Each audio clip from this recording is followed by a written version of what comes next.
we can get them to succumb to what we want, which is one world government, one world religion. And you may say, what's this got to do with wind farms? Everything. Because it's all part and parcel of the game. People are going to their council meetings thinking they're having input on this renewable energy thing. They don't. Because your council is working to implement the one world government. It's called global to local. Okay? Now, can we go next? Or is it? Yeah, okay. These are some folks that are involved in global warming. We've got to ride this global warming issue. Even if the theory of global warming is wrong, we will be doing the right thing in terms of economic and environmental policy. In other words, we move the one world order forward. Back that up a second. This is brilliant. This is Christine Stewart, who's an ex-environmental minister for the federal Liberals. No matter if the science of global warming is all phony, climate change provides the greatest opportunity to bring about justice and equality in the world. That is one world government. And just as a side point, Christina Stewart is a Wicca, okay, which is pagan. Okay, you can probably, you could probably look at all these wind towers as phalluses stuck up, and what are they telling you? Yeah, go yourself, because we're moving you off the land, and that's the plan. Okay, the only way to get our society to truly change is to frighten people with the possibility of a catastrophe.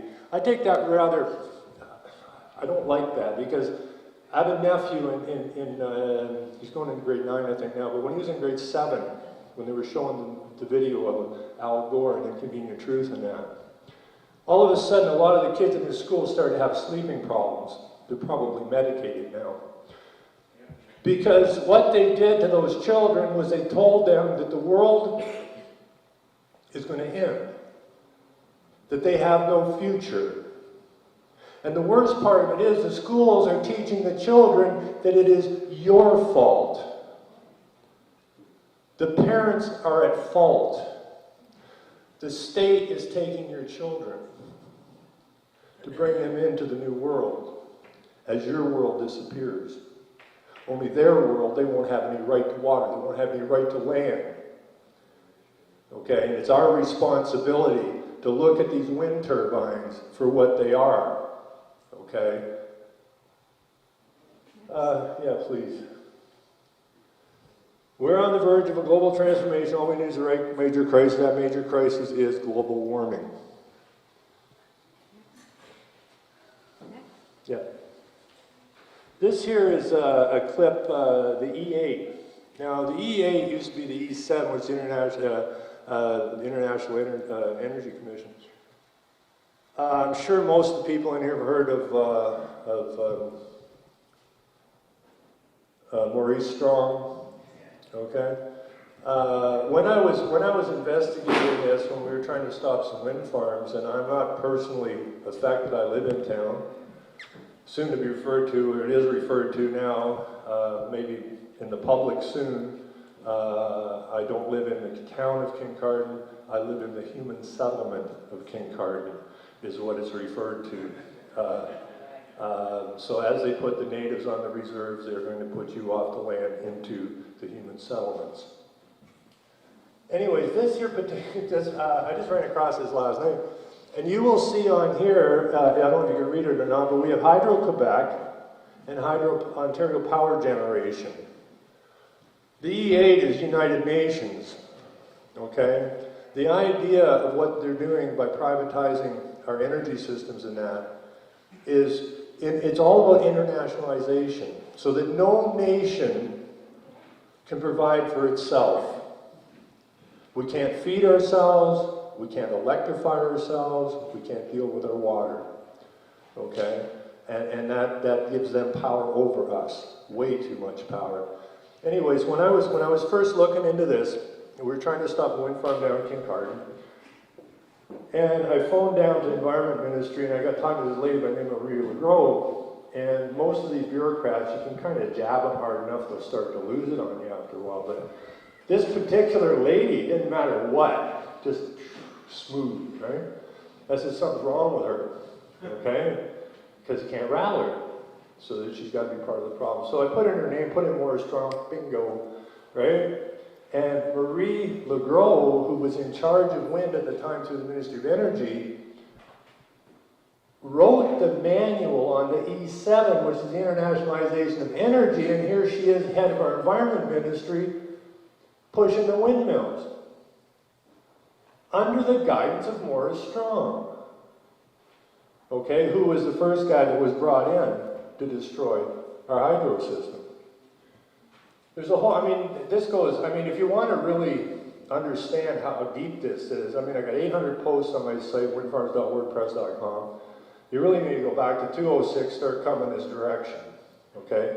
Because what Dan and Jordy are basically telling people tonight is you can't know anything until you back up, okay? You can't take it at face value what's being presented to you today in the media. You've got to start backing up, understand the meaning of the words, the meaning of the people that are putting out the words, before you can even get a grasp of what they're doing to you. Okay, so that's EA, you should look at that. This is basically a map of who's coming at us. Locally down here, we have Agenda 21, which is basically the Bible.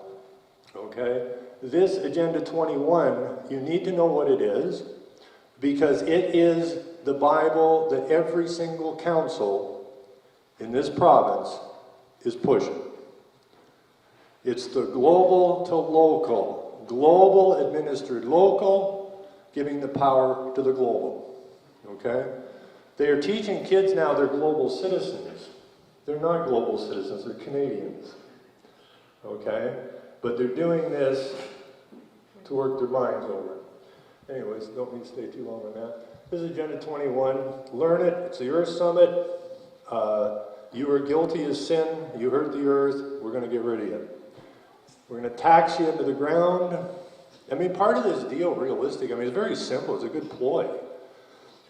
You accept the idea global warming is real. Therefore, we have to fix it. Therefore, we have to restrict all your stuff. Therefore, we have to keep upping your taxes. Okay? Your taxes are going to take a real miserable hit here because the amount of money this province is spending, somebody's going to pay for it. And the government drinks it, it doesn't have any money. Got your money. Okay? And what they're going to do, if you own a farm or a country property, regulations on your water, your land, down in the States already, you can't plow on certain days, right? Because, well, I mean, come on. You disturb the earth, you release CO2, Don't go there, right? Okay, the idea is run you off the land into the human settlements. They are not going to come and tell you you have to go. They're going to stick windmills beside you until they move you off, right? And or high taxes or high water bills until it becomes impossible financially for you to stay on your land. They want to make rural property unviable. Nobody will want it. There's untold billions of dollars sitting offshore, it's in the documents right now, waiting to come in and buy up our farmlands. But the guys that want to buy it, they don't want to pay you what it's worth. They run you off first, and then it's pennies on the dollar for them. Okay, that's how bankers operate. Who are they who wants our land? Who are they? It's the United Nations, okay? It is the banksters. I mean, you put these people all in one group. They're all working for the same deal, right? Okay, they wish to be the kings and queen of your land. Okay, you are going to be reduced to serfdom. That is the plan. Okay, in the town of Kincardine, I'm supposed to do this really fast. In the town of Kincardine in 206, a house was sold in R1 zoned area. And it was sold, immediately turned into a rooming house. Well, that breaks the law. That breaks the zoning bylaw. You can't put a rooming house in R1. Yeah, when we went to the council, the planners, you will find, if you hang around your council meetings, you will find that everything is being pushed, and the planner comes in, says, oh yeah, we think this is a good idea. The council doesn't even blink. Okay, the planner says it's okay.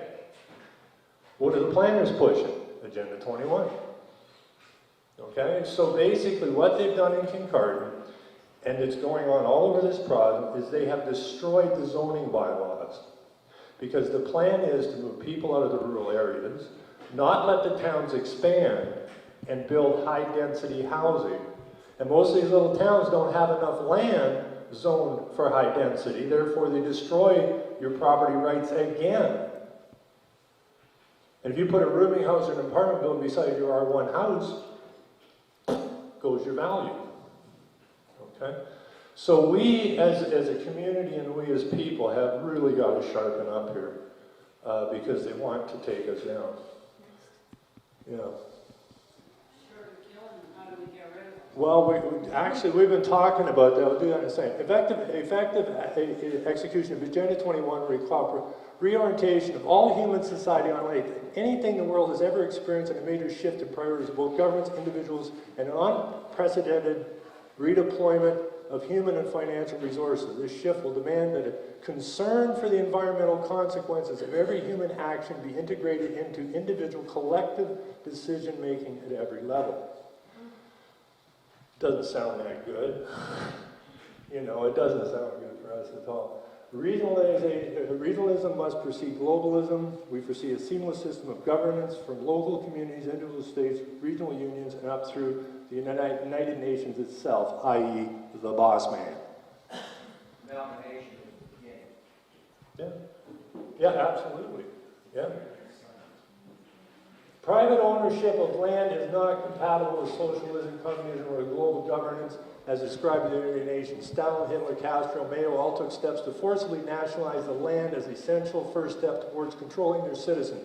The UN, without the use of military force, is attempting to achieve the same result. The land policy of the United States, 1976, in Vancouver. This has been going on a long time. Okay, the preamble. Oh, where'd you go here? Land cannot be treated as an ordinary asset controlled by individuals and subject to the pressures and inefficiency of the market. Private land ownership is also a principal instrument of accumulation and concentration of wealth and therefore contributes to social injustice. If unchecked, it will become a major obstacle in the planning and implementation of development schemes. I think you get the drift of what this is all about. All countries should establish a matter of urgency and national policy on human settlements embodying the distribution of population over the national territory. This is complete and total control of everything. Every resource, everything you do, basically everything you think. I mean, they got you. Agricultural land, particularly on the periphery of urban areas, is an important national resource. Without public control, land is prey to speculation and urban encroachment. They want the land because once you don't have the right to land, you ain't got no rights. That's why your forefathers came here in the first place. They didn't have the right to land where they were. They were serfs upon the land. They didn't have any human rights over there. They came here. I mean, why? I mean, it's got to be pretty bad when you get on a boat back in the 1700s, 1800s, and they give you, what, a broadaxe and a sack of flour and a sack of sugar and send you off in the bush? Things had to be pretty damn bad at home before you pull that one off. But they were promised the right of property. And they built a country. And now the game is to take that right of property away. And we can't let that happen. It can't be let happen.